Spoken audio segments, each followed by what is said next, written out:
শুরু করছি বাংলা বলছে। গতকাল রাতে মধ্যপ্রাচ্যে টানটান রুদ্ধশ্বাস উত্তেজনা।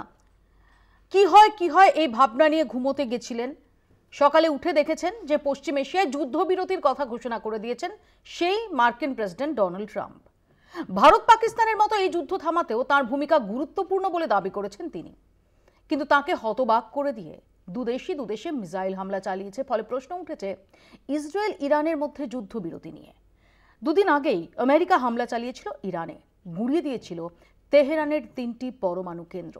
আর এরপর গতকাল রাতে পাল্টা কাতারের মার্কিন সেনাঘাঁটিতে হামলা চালায় ইরান। আমেরিকা যতগুলি মিসাইল ছুঁড়েছে তারাও সেই একই সংখ্যক ক্ষেপণাস্ত্র ছুঁড়েছে বলে দাবি করে। ফলে ক্ষয়ক্ষতি নিয়ে প্রশ্ন উঠলেও সব দেশই বলেছে জিতেছে তারাই। আর এরই মধ্যে কাল মাঝরাতে আচমকাই ট্রাম্পের ঘোষণা যুদ্ধবিরতির।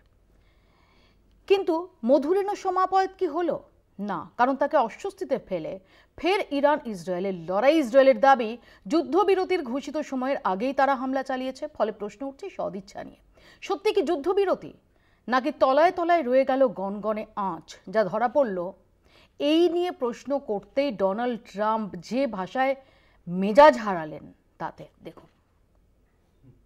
I don't think so, but I'm not happy that Israel's going out now. There was one rocket that I guess was fired overboard. It was after the time limit and it missed its target. And now Israel's going out. These guys got to calm down. It's ridiculous. I didn't like plenty of things I saw yesterday. I didn't like the fact that Israel unloaded right after we made the deal. They didn't have to unload. And I didn't like the fact that the retaliation was very strong. But in all fairness, Israel unloaded a lot. And now I hear Israel just went out because they felt it was violated by one rocket that didn't land anywhere. That's not what we want, I'll tell you. And I'm telling you, I'm not happy about that, Israel, either. That have been fighting so long and so hard that they don't know what the they're doing. Do you understand that? অর্থাৎ রীতিমতো Trump যে মেজাজ হারিয়েছেন সেটা স্পষ্ট তার মুখের ভাষা থেকেই। গতকাল রাতে আমরা দেখলাম ভারতীয় সময় রাত 10:30 নাগাদ, তার আগে থেকে, তার ঘণ্টাখানেক আগে থেকেই কাতারের আকাশ সীমায় হাই অ্যালার্ট জারি হওয়ায় সন্দেহটা দানা বাঁধছিল, আশঙ্কাটা দানা বাঁধছিল। তারপর সেই আশঙ্কাকে সত্যি করে দোহার আকাশে দেখা গেল পরপর মিসাইল এবং এয়ার ডিফেন্স সিস্টেম সেটা অ্যাক্টিভেটেড হলো। অন্তত বেশ কয়েকটা মিসাইল সেগুলো টার্গেট করেছিল আমেরিকার যে এয়ারবেস, দোহায় যে এয়ারবেস, আল উদেইদ এয়ারবেস, ওই অঞ্চলের শক্তিশালী, সবচেয়ে শক্তিশালী এয়ারবেস তাকে টার্গেট করে ইরান। আর এরপর কাল গোটা রাতভর চলেছে রুদ্ধশ্বাস পরিস্থিতি। দেখুন।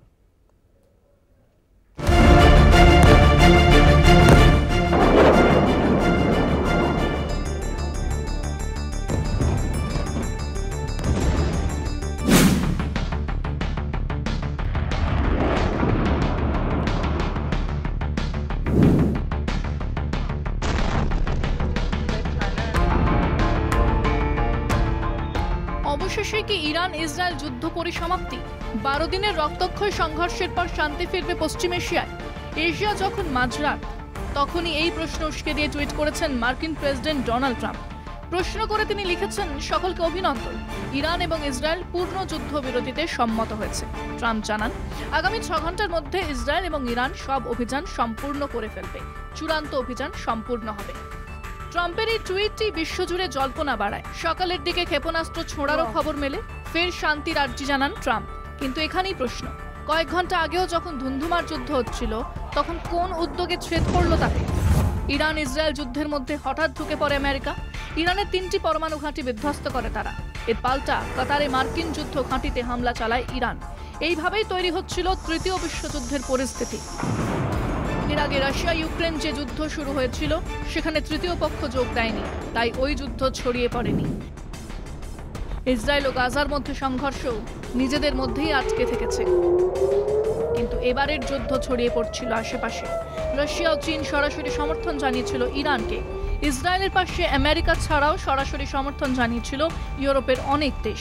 ফলে তৃতীয় বিশ্বযুদ্ধের দামামা বাজতে শুরু করেছিল। একটি সূত্রের খবর, পরিস্থিতি নিয়ে মস্কোতে আলোচনায় বসে ইরান ও রাশিয়া। সেখানে যোগ দেন পুতিন সহ রাশিয়ার পুরো মিলিটারি নেতৃত্ব। পুতিন প্রথমেই বলে দেন ইরানের ওপর হামলা সম্পূর্ণ অন্যায়, ইরানকে সব রকম সাহায্য করা হবে। এরপরেই কাতারে মার্কিন ঘাঁটিতে হামলা চালায় ইরান। প্রমাদ গণেন ট্রাম্প, যুদ্ধ বন্ধের জন্য আমেরিকাকে বার্তা পাঠায় রাশিয়া। অনির্দিষ্টকালীন যুদ্ধ চলার আশঙ্কায় পিছু হটেন ট্রাম্প, ঘোষণা করেন যুদ্ধবিরতির। আবার আমেরিকার সংবাদ সংস্থা সিএনএন জানিয়েছে, যুদ্ধবিরতির প্রস্তাব আমেরিকার তরফে দেওয়া হয় যাতে মধ্যস্থতা করে কাতার। কাতারে আমেরিকার সেনা ঘাঁটিতে ইরান হামলা চালানোর পর ওই অনুরোধ জানান খোদ ট্রাম্পই। সেই মতো কাতারের প্রধানমন্ত্রী শেখ মোহাম্মদ বিন আবদুল্লাহ রহমান ইরানকে যুদ্ধবিরতিতে রাজি করান। এরপর ট্রাম্প যুদ্ধবিরতির ঘোষণা করেন। হোয়াইট হাউস সূত্রে খবর, ইরান হামলা না চালালে তারাও হামলা চালাবে না বলে জানিয়েছে ইসরায়েল। ইসরায়েলের প্রধানমন্ত্রী নেতানিয়াহুর সঙ্গে কথা বলেন ট্রাম্প। আমেরিকার ভাইস প্রেসিডেন্ট জেডি ভান্স, দেশের বিদেশ সচিব তথা জাতীয় নিরাপত্তা উপদেষ্টা মার্কো রুবিও এবং বিশেষ দূত স্টিভ উইটকফ তৃতীয় পক্ষ মারফত ইরানের সঙ্গে কথাবার্তা চালান। অন্যদিকে ইরান জানিয়েছে কোনো আনুষ্ঠানিক চুক্তি হয়নি এখনো পর্যন্ত, তবে ইসরায়েল হামলা না চালালে তারাও হামলা চালাবে না। ফলে এভাবেই ছেদ পড়ে 12 দিনের সংঘর্ষে। তবে যুদ্ধবিরতি ঘোষণা হলো, প্রশ্ন থেকেই গেল, যে বারুদের স্তূপের ওপর বসেছিল পশ্চিম এশিয়া তা কি নিষ্ক্রিয় করা গেল, নাকি মাটির তলায় চাপা থাকার মতো যে কোনো দিন বিস্ফোরণের আশঙ্কা রেখে গেল? উত্তরের অপেক্ষায় গোটা বিশ্ব। কলকাতা টিভি। আমাদের সঙ্গে যারা উপস্থিত রয়েছেন আলোচনার জন্য পরিচয় করিয়ে দিই। বিজেপির পক্ষ থেকে প্রীতম দত্ত রয়েছেন, অধ্যাপক তানভীর আরশাদ, কংগ্রেসের পক্ষ থেকে চন্দন ঘোষ চৌধুরী, আন্তর্জাতিক সম্পর্ক বিশেষজ্ঞ শুভাশিস ব্যানার্জি এবং আর কিছুক্ষণের মধ্যেই আমাদের সঙ্গে যোগ দেবেন আরেক আন্তর্জাতিক সম্পর্ক বিশেষজ্ঞ শুভজিৎ নস্কর এবং আইনজীবী অনির্বাণ ব্যানার্জি। আমি প্রথমে শুভাশিসের কাছে যাব। শুভাশিস, আমরা যেভাবে দেখলাম যে গতকাল রাতভর রুদ্ধশ্বাস পরিস্থিতির পর ডোনাল্ড ট্রাম্প তিনি যুদ্ধবিরতির কথা ঘোষণা করে দিলেন। তারপরও আমরা দেখলাম যে মিসাইল বিনিময় সেটা হলো এবং তারপর ট্রাম্পের এই মেজাজ হারানো। সত্যিই কি যুদ্ধবিরতি, নাকি যেন তেন প্রকারেণ নোবেল শান্তিকে টার্গেট করে ডোনাল্ড ট্রাম্প কোনো রকমে একটা কার্পেটের তলায় সমস্ত সমস্যাটাকে ঢাকাচাপা দেওয়ার চেষ্টা করছেন? দেখুন, একটা সময়ের পরে মানে আমার মনে হয় যে কোনো বয়সের মানুষের থেকে তার টুইটার আইডি এন্ড পাসওয়ার্ডটা ফেরত নিয়ে নেওয়াটা তো খুব প্রয়োজনীয়।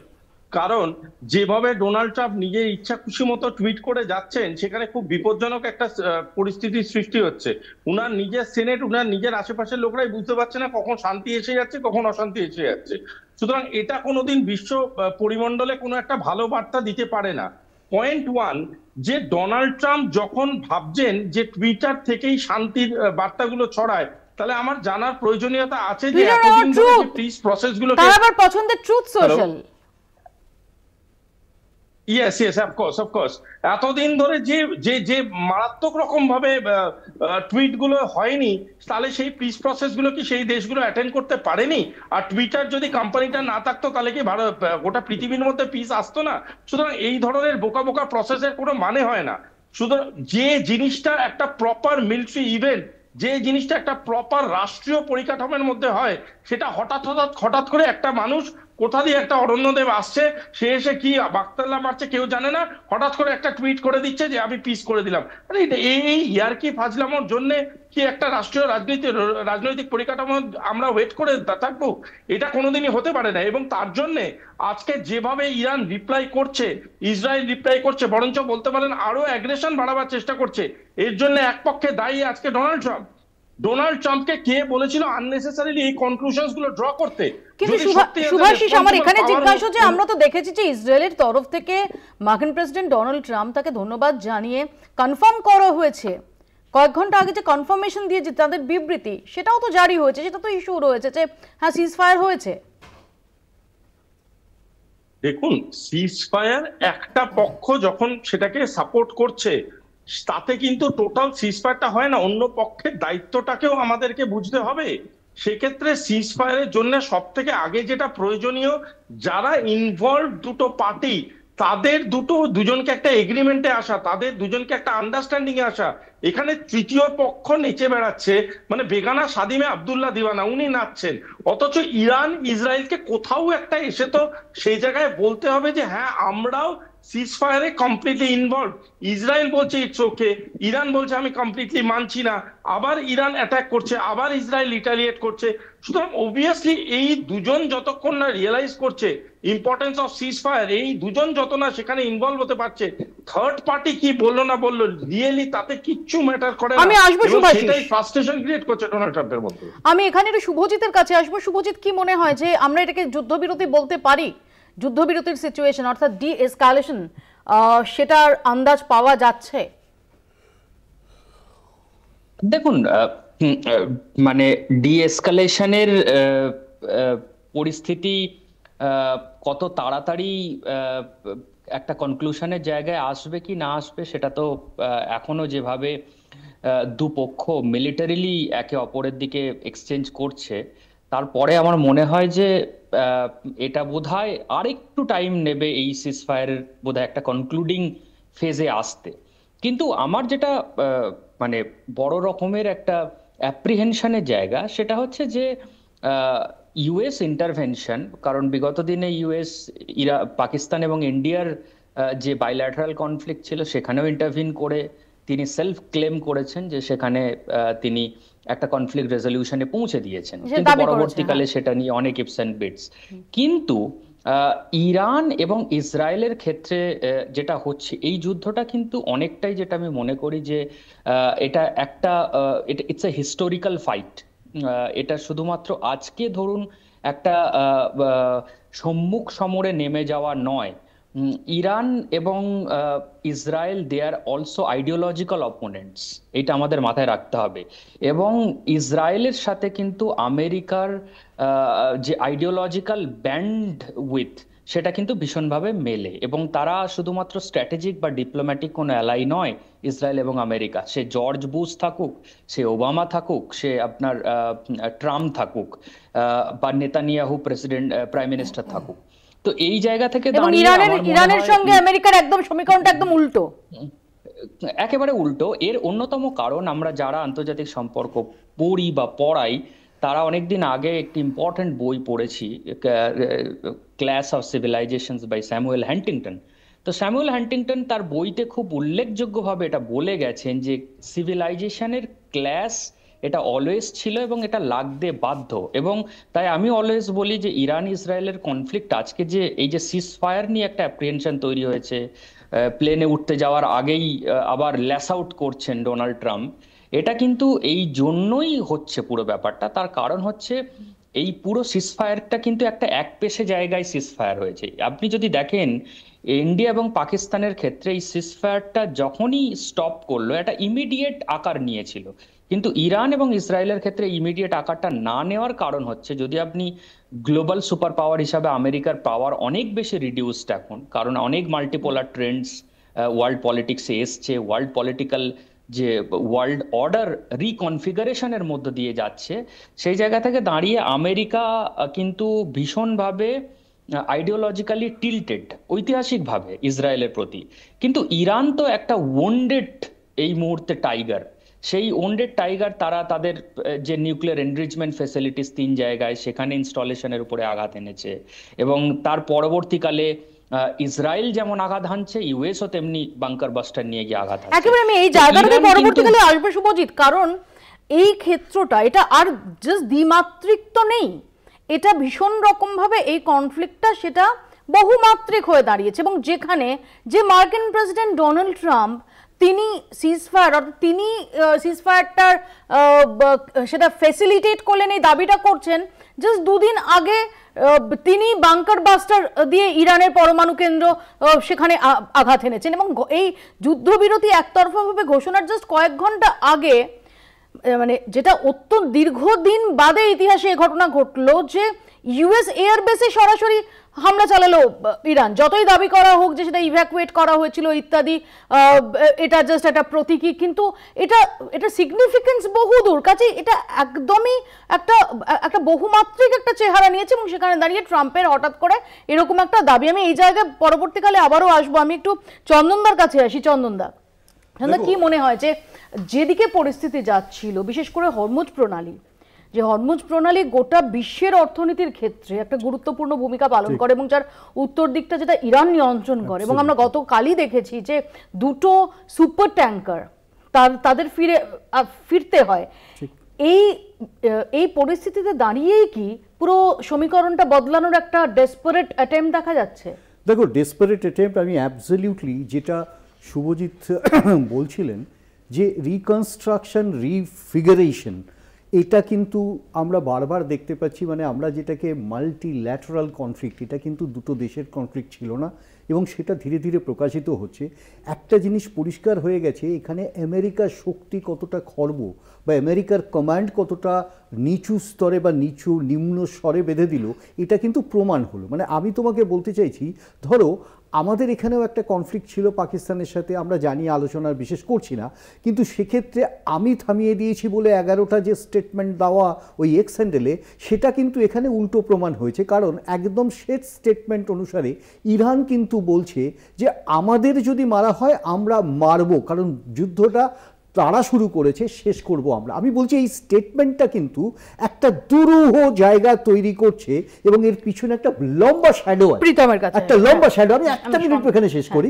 লম্বা শ্যাডো আছে। দেখো, একটা জিনিস আমি পরিষ্কার, মানে প্রত্যেকেই বুঝতে পারছে যে আমেরিকা কালকে নেটোর অনুষ্ঠানে তারা জয়নিং বোধ টুডে এটা স্টার্ট করছে এই মুহূর্তে। এইখানে দাঁড়িয়ে আজকে America is committed to do some answers, যেটা ফেল করছে। প্রীতম, তোমার প্রতিবেদনে দেখলাম দিদি যে ইরান গিয়ে রাশিয়ার সাথে বাইলেটারাল কথা বলছে, রাশিয়া বলছে যে ওখানে ওইভাবে করে মারা উচিত হয়নি আমেরিকার, এবং তারা সাহায্য করবে, এবং তারা বার্তা পাঠিয়েছে ইমিডিয়েটলি বন্ধ করা হোক। তাহলে কি বোঝা যাচ্ছে যে ট্রাম্প ওই ভয় টয় পেয়ে এখন আবার সিজফায়ারের কথা বলছে? তো সেগুলো দেখুন, বাইলেটারাল ব্যাপারে আমি অফিসিয়াল যেই পার্টিটা আজকে দেশ চালাচ্ছে সেই হিসাবে অফিসিয়ালি বলাটা আমার ঠিক হবে না, কিন্তু আজকে এই কনফ্লিক্টে ভারতবর্ষের সরকার কোন দিকটা আছে কিছুক্ষণ আগে স্টেটমেন্ট জারি করা হয়েছে, সেটা আপনার কাছে থাকলে আপনি দর্শকদের দেখাতে পারেন। কিন্তু আজকে যেটা আমাদের অপারেশন সিন্ধুর, সেই অপারেশন সিন্ধু আজকে চালিয়ে আজকে প্রায় 1713 ইন্ডিয়ানকে ইরান থেকে নিয়ে আসা হয়েছে, এবং সেখানে শুধু ভারতবর্ষের জন্যই তাদের আকাশসীমা কিছুক্ষণের জন্য খুলে দেওয়া হয়েছে। প্রধানমন্ত্রী নরেন্দ্র মোদী তিনি তো গত পরশু ইরানের প্রধানমন্ত্রীর কথা বলে এবং তাকে ধন্যবাদও জানিয়েছেন, একদম এবং সেটাই বলেছেন যে আমাদের যে পার্টনারশিপ, যেটা অর্থনৈতিকভাবে যে পার্টনারশিপ রয়েছে সায়েন্স এন্ড টেকনোলজির ক্ষেত্রে, সেটা আরো সুদৃঢ় করার কথা বলেছেন। এখানটাই সবচেয়ে বেশি আমাদের মানে বাহবা দেওয়া উচিত, এবং আমাদের পিঠ চাপড়ানো উচিত আমাদের ডিপ্লোমেসি। এখানেই আমাদের মানে সফলতা, যে আমরা শুধু ভারতীয়দের না, আমরা শ্রীলঙ্কা প্লাস নেপালিদের আমরা ওখান থেকে নিয়ে এসেছি, এবং তারা আমাদেরকে অফিসিয়ালি ধন্যবাদ জানিয়েছে।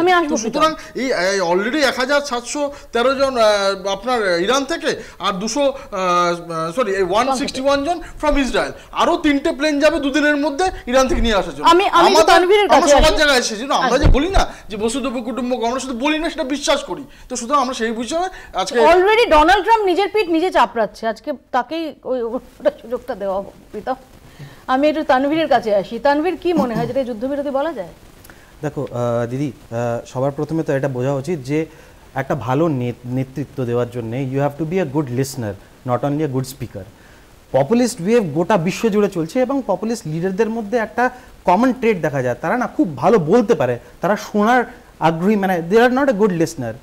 এটা বার্নি স্যান্ডার্স থেকে শুরু করে ইউএস কংগ্রেসে যতজন রয়েছে বারে বারে এটাকে বলা হচ্ছে, মানে বারে বারে তারা এই বার্তাটাই দিয়েছিল যে আমেরিকাকে কিন্তু ইসরায়েল টেনে যুদ্ধে আনতে বাধ্য করেছে, আর that has sabotaged American interest in the Middle East and the West Asian reason.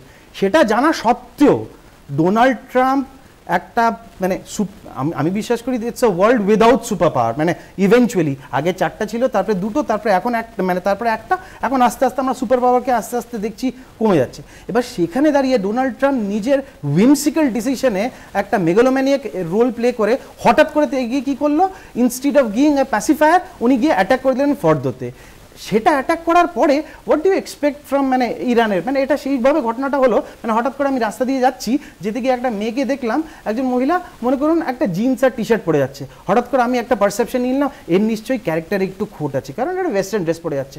এই স্পেকুলেটিভ, যদি আমি এই রেফারেন্সটাকে আমি একেবারে অ্যাপ্রুভ করি, এক্স্যাক্টলি এই রেফারেন্সটাও খুব খারাপ, এক্স্যাক্টলি অন্য কোনো উদাহরণ হলে আমি এটাকে এই ধরনের খোলা মনে এখানে অ্যালাউ করতে পারতাম। মানে এই ধরনের একটা স্পেকুলেটিভ চিন্তা ভাবনাটা দিয়ে কিন্তু ইরানের ওপরে একটা আক্রমণ করলো আমেরিকা, মানে দিস ইজ, যার ফলে এবার কি হয়েছে, এর যে রিপারকাশন এফেক্টটা যেটা হচ্ছে, ইরান কি করবে, ইরান এখন কি করছে, ইরান এখন চেষ্টা করছে অফকোর্স 9/11 এর পরে আমেরিকান হোমল্যান্ড সিকিউরিটিটা এতটাই, আমি আসবো এই প্রসঙ্গে। একটা ইন্টারেস্টিং কথা তানভীর বলেছে যে ট্রাম্প 2.0 কোথাও কি এই বিশ্বব্যাপী দাদাগিরির যে জায়গাটা, আমেরিকার দাদাগিরির জায়গাটা, সেই জায়গাটাকে আরো এস্টাবলিশ করতে চাইছে, আরো একবার এস্টাবলিশ করতে চাইছে। কারণ যখন আস্তে আস্তে সুপার পাওয়ারের কনসেপ্টটা সেটা ক্রমশ বিলীন হয়ে যাচ্ছে, তখন এই ট্রাম্প 2.0 যেভাবে দেখা যাচ্ছে সমস্ত ব্যাপারে ডোনাল্ড ট্রাম্প নাক গলাচ্ছেন, সেটা এই প্রশ্নকে উস্কে দিচ্ছে। ছোট্ট একটা বিরতির পর ফিরছি এ নিয়ে, দেখতে থাকুন বাংলা বলছে। মার্কিন প্রেসিডেন্ট ডোনাল্ড ট্রাম্প আগ বাড়িয়ে ঘোষণা করেছিলেন যুদ্ধবিরতির, কিন্তু তা কতটা কাজে আসবে সেটা বোঝা যাচ্ছে না। যেমনটা আমরা আলোচনা করছিলাম যে এই যুদ্ধবিরতি ঘোষণার পরেও ইরান ইসরায়েল দুপক্ষের বিরুদ্ধে ক্ষেপণাস্ত্র ছুঁড়েছে, এবং ডোনাল্ড ট্রাম্প তিনি মেজাজও হারিয়েছেন এই প্রসঙ্গে। প্রশ্ন উঠছে যে ডোনাল্ড ট্রাম্প, যিনি একই দিকে নোবেল শান্তি স্বপ্নে বিভোর হয়ে রয়েছেন, তাকে আরও বেশি তাকে তার স্বপ্নে আরও ঘি ঢেলেছে, আরও খেয়ালি পোলাওয়ে ঘি ঢেলেছে আসিম মুনির। লাঞ্চের পরপরই পাকিস্তান রীতিমতো তাকে নোবেল শান্তির দাবিদার হিসেবে সুপারিশ করে দিয়েছে, আর তারপর কয়েক ঘন্টা কাটতে না কাটতেই সেই ডোনাল্ড ট্রাম্পই বাংকার বাস্টার পাঠাচ্ছে ইরানের পরমাণু কেন্দ্রের উপর। মানে এই যে বৈপরীত্যটা, এই যে দ্বিচারিতাটা, এটার উদাহরণ বোধহয় আন্তর্জাতিক দুনিয়ায় খুব বেশি নেই। দেখুন,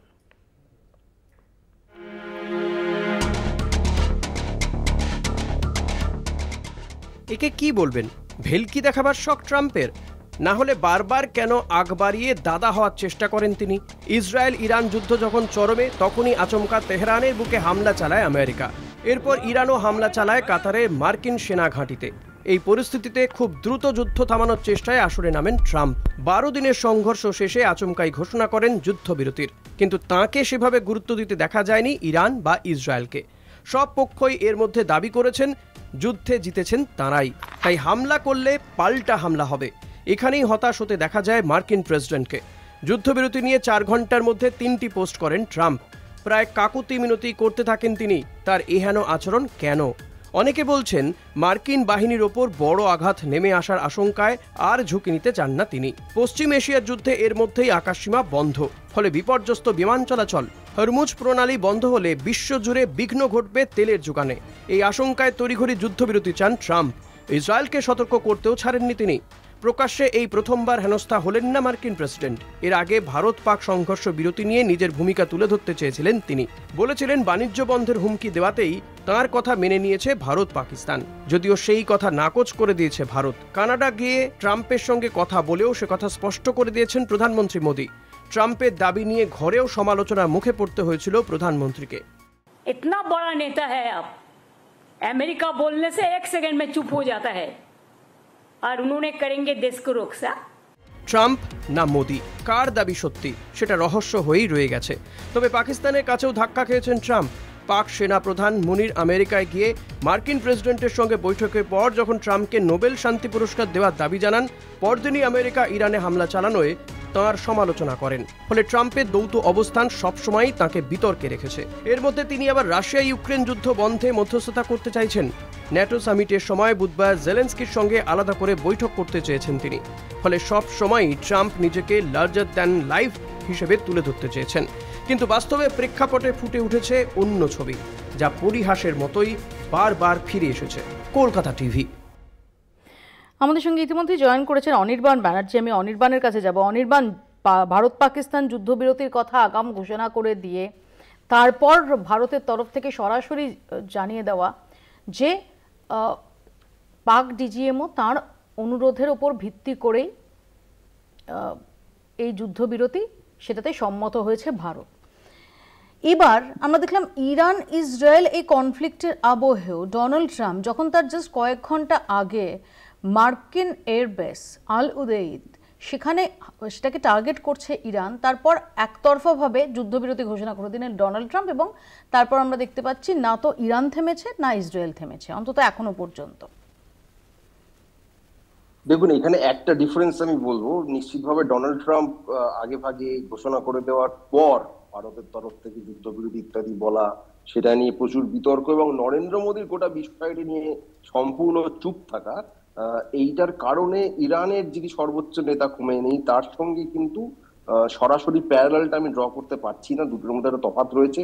যাই হোক, এখানে আমি ভারতবর্ষের আভ্যন্তরীণ রাজনীতির বিতর্কটা পাশে সরিয়ে রেখে বলতে চাই, ইসরায়েল বেসিক্যালি এখানে ইরানের সাথে যুদ্ধ করছে না, কার্যত আমেরিকাই যুদ্ধ করছে ইসরায়েলকে সামনে রেখে, এবং ইরানের ওপর যে চাপ তৈরির প্রচেষ্টা প্রথমে ইসরায়েল এবং পরবর্তীতে আমেরিকার তরফ থেকে বিভিন্নভাবে হয়েছে, তাতে কিন্তু ইরান বেসিক্যালি কাঁচকলা দেখিয়ে দিয়েছে, তারা এটা বুঝিয়ে দিয়েছে যে তাদের ক্ষয়ক্ষতি যা হয়েছে, আগামীতে কি হবে না হবে, তারা মোটেই সারেন্ডার করবেন না। আর যাই হোক, ডোনাল্ড ট্রাম্পের কথাতে তারা সারেন্ডার করবেন এরকম কোনো ইঙ্গিত কিন্তু পাওয়া যাচ্ছে না।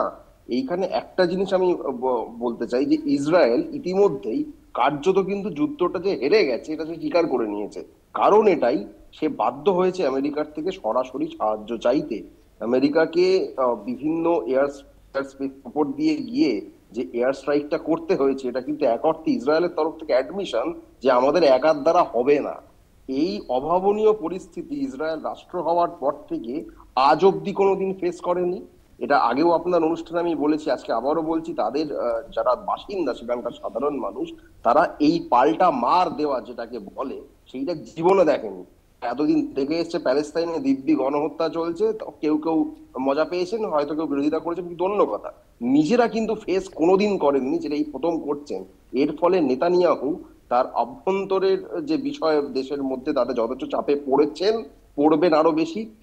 এমনকি ডোনাল্ড ট্রাম্প তিনিও কিন্তু মোটেই খুব স্বস্তিতে নেই। আমি এখানে একটু সুভাষিসের কাছে আসবো এই সম্পর্কে, সত্যি কি আসলে ইসরায়েল যে ব্যাকফুটে, সে কারণেই আমেরিকাকে আসরে নামতে হলো? অ্যাবসলিউটলি, এখানে একটা চান্স আছে যে ইসরায়েল, দেখুন ডিপ্লোমেসিতে পারসেপশনস নিয়ে একটা দারুণ দারুণ স্টেটমেন্টের মধ্যে একটা স্টেটমেন্ট হচ্ছে never drink black coffee in a transparent glass, people may mistake it as rum. Point হচ্ছে অনেকেই পারসেপশনটা এমন ভাবে করতে চাইছে ইসরায়েলকে অ্যাজ ইফ এই যুদ্ধে হেরে গেল বা জিতে গেল। পয়েন্টটা হচ্ছে হেরে যাওয়া বা জিতে যাওয়া না, তার থেকেও বেশি পয়েন্টটা হচ্ছে ইসরায়েল যে কারণে এটাতে ইনডালজ হয়েছিল সেই কারণটা সে কতটা অ্যাচিভ করতে পারলো। ইভেন আমেরিকা আজকের ডেটে দাঁড়িয়ে সেই কারণটাকে কিন্তু জাস্টিফাই করার জায়গায় নেই, কারণ ইফ ইউ ক্যান আন্ডারস্ট্যান্ড যে ডিএনআই মানে ডিরেক্টর অফ ন্যাশনাল ইন্টেলিজেন্স তুলসী গাবার যখন এক্স্যাক্টলি আমি এই প্রশ্নটাই করতে যাচ্ছিলাম যে ইভেন তার নিজের যে স্পাই চিফ তিনি যে ইনপুটটা দিচ্ছেন, ডোনাল্ড ট্রাম্প পাবলিকলি বলে দিচ্ছেন যে না ও কিছু জানে না, ও না জেনে বলছে, এবং তারপর একটা ক্রুশিয়াল মিটিং, সেখানে তুলসী গাবার্ডের ডেপুটিকে রাখা হচ্ছে, তুলসী গাবার্ডকে রাখাই হচ্ছে না। মানে তাহলে কার ইনপুটের ভিত্তিতে, কিসের ভিত্তিতে ডোনাল্ড ট্রাম্প এগুলো করে চলেছেন? তার মানে মবি একটা কথা আমরা বুঝতে পারছি যে অ্যাকচুয়ালি ইন্টেলিজেন্স ইনপুটের ভিত্তিতে এই কাজটা করেনি। সুতরাং ইন্টেনশন একরকম ছিল, পারসেপশন একরকম তৈরি করা হয়েছে, আর আসল ঘটনাটা কিছু অন্যরকম। নাকি আসলে মনে হচ্ছে আসলে ডোনাল্ড ট্রাম্পের মনে হচ্ছে যে দাদাগিরিটা ঠিক জমছে না, বিশ্বজুড়ে দাদাগিরিটা ঠিক জমছে না। ভারত পাকিস্তানের মধ্যে একটা মধ্যস্থতার দাবি করলাম, সেটাও ধোপে টিকলো না, সেটাও ভারত মানলো না, এবং সেই অনুযায়ী সেখানে দাঁড়িয়ে পরে তাকে কিছুটা পিছু হটতে হলো। এরকম একটা পরিস্থিতি দাঁড়িয়ে বিশ্বজুড়ে আমেরিকার দাদাগিরির জায়গাটা, সেটাকে এনশিওর করার একটা অ্যাটেম্পট। কোথাও একটা গিয়ে আমার মনে হচ্ছে যে তেলটা একটা ফ্যাক্টর, ট্রু, বাট তার থেকেও বড় গিয়ে মনে হচ্ছে আমার এই গোটা রিজিয়নটাকে, বা ইরান যেহেতু একটা ব্রিক্স মেম্বার, এই গোটা ব্রিক্স কনসেপ্টটাকে একটা আনস্টেবল জোনে নিয়ে আসা, যাতে করে রাশিয়া, চায়না এবং ইরান খুব ভীষণভাবে চেয়েছিল যে তিনজনই অ্যাক্টিভ ভাবে এই যুদ্ধে জড়িয়ে পড়ে, যদিও সেটা হলো না। দ্বিতীয় জিনিস যেটা খুব আনস্টেবল যদি একটা কন্ডিশন সৃষ্টি করতে পারে, তাহলে এই জুলাই মাসে রিও কনফারেন্স কিন্তু বিগড়ে দেওয়া যেত, যেখান থেকে একটা প্রবাবিলিটি আছে যে অল্টারনেট ডিসকাশনের রুট স্টার্ট হতে পারে অ্যাবাউট ব্রিক্স কারেন্সি, যেখান থেকে একটা প্রবাবিলিটি আছে যে ন্যাটোর কাউন্টার মিলিটারি কোঅপারেশন অর্গানাইজেশনের মতো কিছু কনসেপ্ট বেরিয়ে আসতে পারে। সুতরাং এই ঘেটে দেওয়া বা বিভিন্ন দেশকে বিভিন্ন আদার ডিকাপলিং এন্ড কাপলিং এর মধ্যে এনগেজ রাখলে এমন একটা পদ্ধতি বা এমন একটা পরিস্থিতির সৃষ্টি করা যায় যে সৃষ্টির থেকে কোনো সৃষ্টিশীল রাজনীতি তৈরি হতে পারে না। তার জন্য হয়তো ডোনাল্ড ট্রাম্প ইন্ডালজ করতে চেয়েছিল এবং ইন্ডালজ হতে চেয়েছিল এই ডিস্টারবেন্স। শুভজিতের কাছে আমার এখানে প্রশ্ন, শুভজিৎ যেভাবে ইউএস বাংকার বাস্টার পাঠালো, তারপর যখন ইরান ইউএস এয়ারবেসে অ্যাটাক করছে তার কিছুক্ষণের মধ্যেই হঠাৎ ডোনাল্ড ট্রাম্প প্রায় ধুলো ঝেড়ে ফেলেছে, এরকম কিছুই হয়নি, ইরানের কাছ থেকে তো এটাই এক্সপেক্টেড, তেমন কিছু ক্ষয়ক্ষতি করতে পারেনি বলে একেবারে যুদ্ধবিরতির আবেদন, হঠাৎ করে শান্তি মোডে চলে যাওয়া, এই যে একবার যুদ্ধংদেহী মোড, একবার পর মুহূর্তে শান্তির মোড, এটা কি কোথাও মাথায় রাখতে হচ্ছে যে ওদিকে রাশিয়া, চীন, উত্তর কোরিয়া এই অ্যাক্সিসটা যদি কোথাও একটা কার্যকরী হতে শুরু করে তাহলে ইকুয়েশনটা বদলে যেতে পারে? দেখুন, ইন্টারন্যাশনাল রিলেশনসে এত ইজিলি তো কিছু বলা যায় না যে ইকুয়েশন বদলাতে পারে কিনা। আমরা সবাই গেস করতে পারি যে ডোনাল্ড ট্রাম্প নেতানিয়াহুর সাথে কি ধরনের আলোচনা করছেন, বা মোদি ইরানিয়ান প্রেসিডেন্টের সাথে কি আলোচনা করেছেন।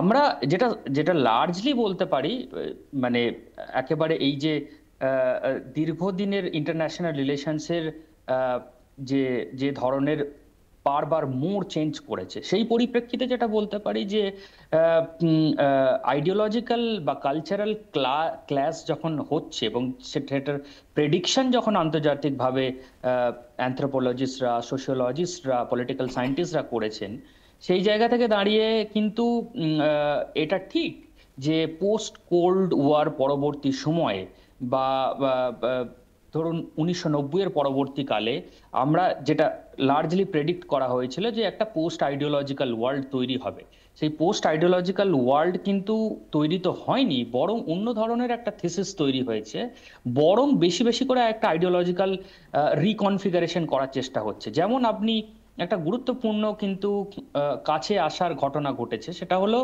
যে বাংলাদেশ, পাকিস্তান এবং চায়না তারা একটি জায়গায় গিয়ে মিট করছে, এবং তার ফলে কিন্তু আজকে দক্ষিণ এশিয়ার মধ্যেও কিন্তু যে একটা নিউ ব্যালেন্স অফ পাওয়ার তৈরি হচ্ছে। আপনি জানবেন যে আমেরিকা বিভিন্ন সময় পাকিস্তানকে দিয়ে ইন্ডিয়াকে ব্যালেন্স করার চেষ্টা করে, আবার চায়না পাকিস্তানকে দিয়ে ইন্ডিয়া ব্যালেন্স করার চেষ্টা করে। তো এই জায়গা থেকে দাঁড়িয়ে আজকের জুলাই অভ্যুত্থানের পরে বাংলাদেশ যেমন আইডিওলজিক্যালি একটা অন্য রূপ ধারণ করেছে, যে রূপটা খুব ভীষণভাবে মেলে চায়নার যে লাইন অফ লেন্থ আইডিওলজিক্যালি, পাকিস্তানের যে আইডিওলজিক্যাল লেন্থ, সেইগুলোর সাথে ঠিক একইভাবে ইরানের সাথে যত বেশি প্যান আউট করবে, এই ধরুন বাইল্যাটারাল বা ট্রাইল্যাটারাল যেভাবে হয়ে আছে, বা আজকে আমার মনে হয় জর্ডন বা কাতারের উপর যে হামলা হয়েছে, তারপরে অলমোস্ট গ্লোবাল আমি বলতে একটু দ্বিধাবোধ করছি, কারণ তবে আপনার মনে থাকবে যে আমেরিকার কিন্তু প্রচন্ড স্ট্রং অ্যালাই হচ্ছে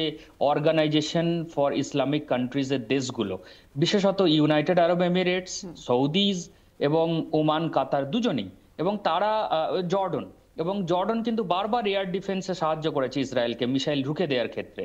তো আমার মনে হয় না যে আমেরিকা খুব একটা বেশি রিস্ক নেবে, কারণ আমেরিকা সুপার পাওয়ার হয়তো নয়, কিন্তু এই মুহূর্তে বিভিন্ন ধরনের গ্লোবাল কনফ্লিক্টে কিন্তু আমেরিকাই তার সে দিচ্ছে, এটা কিন্তু আমাদের মনে রাখতে হবে, whether we accept it or reject it.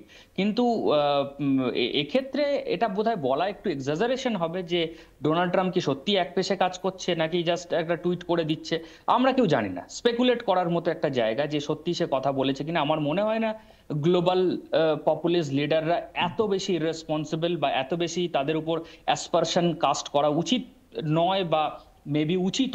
কিন্তু আমেরিকা যদি এইটাকে এই জায়গাতে না থামাতে পারে, খুব ডেসপারেটলি না থামাতে পারে, তার ক্ষেত্রে কিন্তু বরং বিভিন্ন ধরনের যে তার অ্যালাই পার্সিয়ান গালফে সেই অ্যালাই কিন্তু লুজ আউট করার সম্ভাবনা থাকে। একেবারে আমি এই জায়গাটাতে খুব সংক্ষেপে প্রীতমের কাছে আসবো, যে কারণে প্রীতম আমরা দেখলাম যে ইসরায়েলের সঙ্গে আমাদের, তো যখন ইসরায়েল প্যালেস্তাইন কনফ্লিক্ট চলছে তখন আমাদের যে অবস্থানটা, ভারতের যে অবস্থানটা, এবং আমরা জানি যে ইসরায়েল এবং প্যালেস্তাইন এর সঙ্গে ভারতের যে ইকুয়েশনটা, কূটনৈতিক যে ইকুয়েশনটা, সেখানে গত বেশ কয়েক বছরে একটা প্যারাডাইম শিফট হয়েছে। সেই অবস্থায় দাঁড়িয়ে যখন ইরান ইসরায়েল কনফ্লিক্টটা আমরা দেখলাম, ইরান ইসরায়েল কনফ্লিক্টের ক্ষেত্রে কিন্তু ইরানের সঙ্গে যে ভারতের দীর্ঘদিনের একটা সখ্য, সেই সখ্যটাকে মান্যতা দিতে হলো এবং সেটা মাথায় রাখতে হলো ইসরায়েল স্ট্র্যাটেজিক পার্টনার হিসেবে এত ইম্পর্ট্যান্ট হওয়া সত্ত্বেও, কারণ ইরানকেও কোথাও এখানে অ্যান্টাগনাইজ করাটা যাবে না।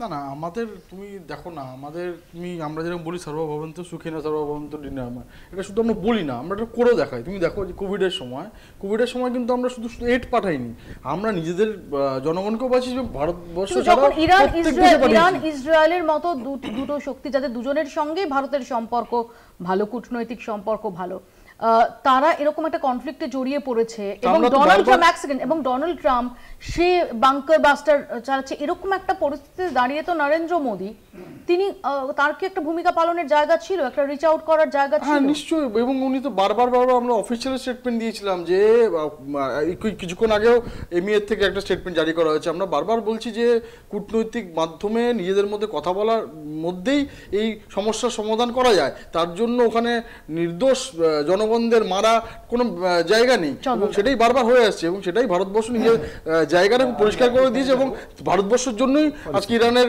যে এয়ার স্পেস খুলে দিয়েছে, এবং আমরা শুধু আমাদের না অন্য একটা নাগরিকদের আমরা অন্য ইন্টারপ্রিটেশন, ভারতবর্ষের জন্য ইরানের স্পেস খুলে দিয়েছে। বাস্তব অবস্থাটা হচ্ছে যে এটা একটা কূটনৈতিক সম্পর্কের ইতিবাচক দিক, কিন্তু একটা জিনিস তো আমরা বুঝতে হবে যে ডোনাল্ড ট্রাম্প কিন্তু একটা সমস্যা না, এটা তো প্যারাডাইম শিফট বলেছি, এটা প্যারাডাইম, তুমি তো তাকে চ্যালেঞ্জ করোনি। বাস্তব তো এটা যে আমরা প্যালেস্টাইনিয়ান মুভমেন্টের ক্ষেত্রে আমরা কিভাবে সহায়তা বা আমাদের ভূমিকা কি ছিল, আমাদের নেত্রী সোনিয়া গান্ধীর স্টেটমেন্ট ভেরি ক্লিয়ার। আমি সে প্রসঙ্গে যাচ্ছি না, আমি শুধু যেটা বলতে চাইছি ভেরি স্পেসিফিক্যালি, ট্রাম্পের ক্ষেত্রে আমরা যে স্পেকুলেশনগুলো করছি, পারসেপশনগুলো করছি, এটা নিয়ে আমরা অনেকেই অনেক প্রশ্ন তুলছি, কিন্তু এটা ঘটনা, তুমি যদি সাম্প্রতিককালে ট্রাম্পের ঘটনাগুলোকে সামনে রাখো তাহলে কিন্তু তোমাকে ওই ম্যাগেলোম্যানিজমের একটা জায়গা কিন্তু রয়ে গেছে, এবং যেটা রাজনীতিতে একটা খুব স্বাভাবিক অর্থে একটা অসম্ভব দিক, যেটা সুপার পাওয়ার বা কাছাকাছি সুপার পাওয়ার বা নো সুপার পাওয়ার হলো আমেরিকা ইজ আমেরিকা, সেখানে দাঁড়িয়ে কিন্তু এই প্রশ্নটা উঠবে। আর একদম এখানে বলে শেষ করি, বাস্তব চরিত্র কিন্তু এটা যে আজকে ইরানকে ঘিরে একটা ওয়ার্ল্ড অ্যাক্সিস তৈরি হচ্ছে, বা বিশেষত ওদের উপর অ্যাটাক হওয়ার পরে এটা কিন্তু হচ্ছে, এবং খুব স্বাভাবিক অর্থে ট্রাম্পের ডিপার্চার শুধুমাত্র অর্থনৈতিক কারণ না, তার এক্সপ্যানশনিজমের জন্য